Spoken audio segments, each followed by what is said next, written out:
Hello everybody!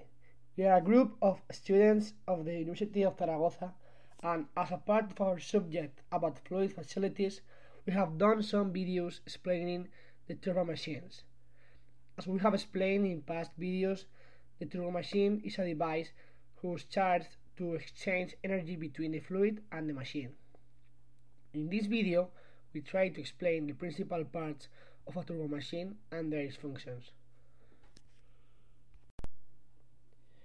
We will explain first the principal parts. Each of them will be shown in detail later.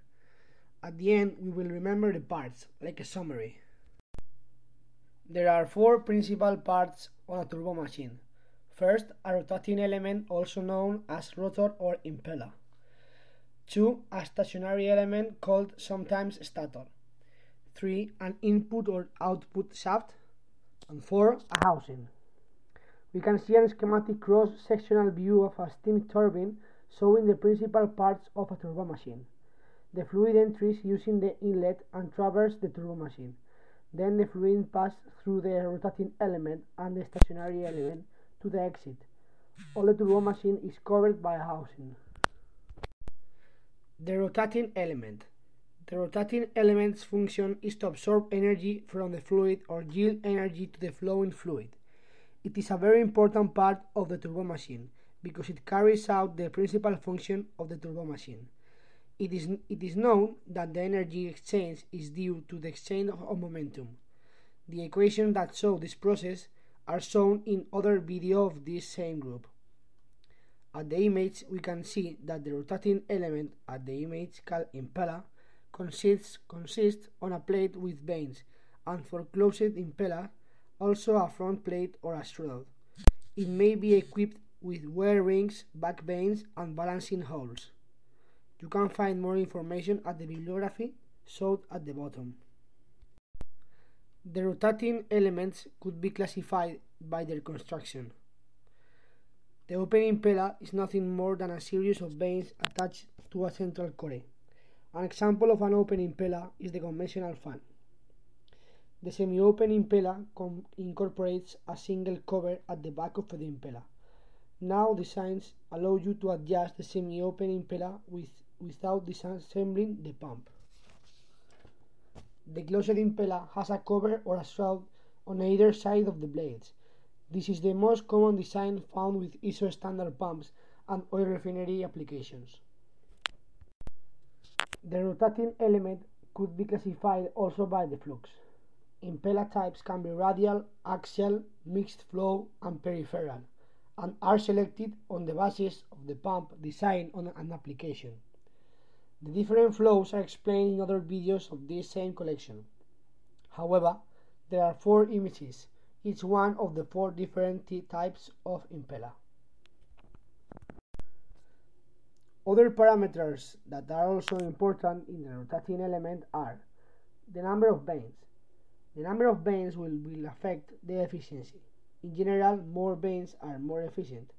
Also, the number of vanes affects the stiffness of the characteristic curve. Another important parameter is the impeller eye, that area of the centrifugal pump that channels fluid into the vane area of the impeller. The diameter of the eye will control how much fluid can get into the pump at a given flow rate without causing excessive pressure drop and cavitation. Stationary element. The second principal part following the index is the stationary element, usually called stator. It is important to know that a stationary element is not a necessary part of every turbomachine. The common fan used to circulate air is an example of a turbomachine with no stationary element. The stator may be of many types, with blades which function to direct the flowing fluid in such a way that energy transfer is maximized, or nozzles which function is to convert pressure energy of the fluid to kinetic energy. In the same way, may be composed by diffusers which function is to convert kinetic energy to pressure energy of the fluid. At the image, we can see a turbomachine with both rotating and stationary element.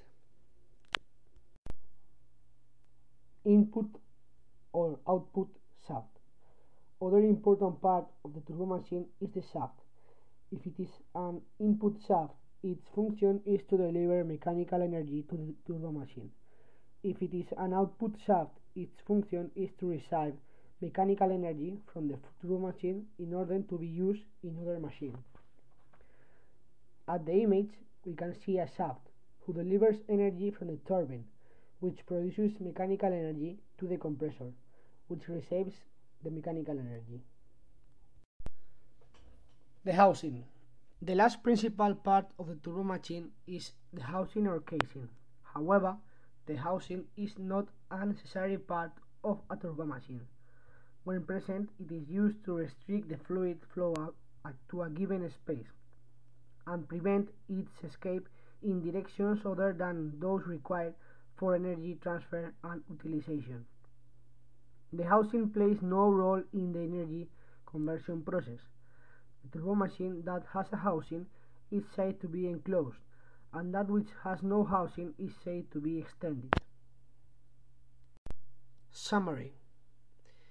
We can see at this image most of the parts explained on this video, like the shaft, the casing, the rotating element with the vanes.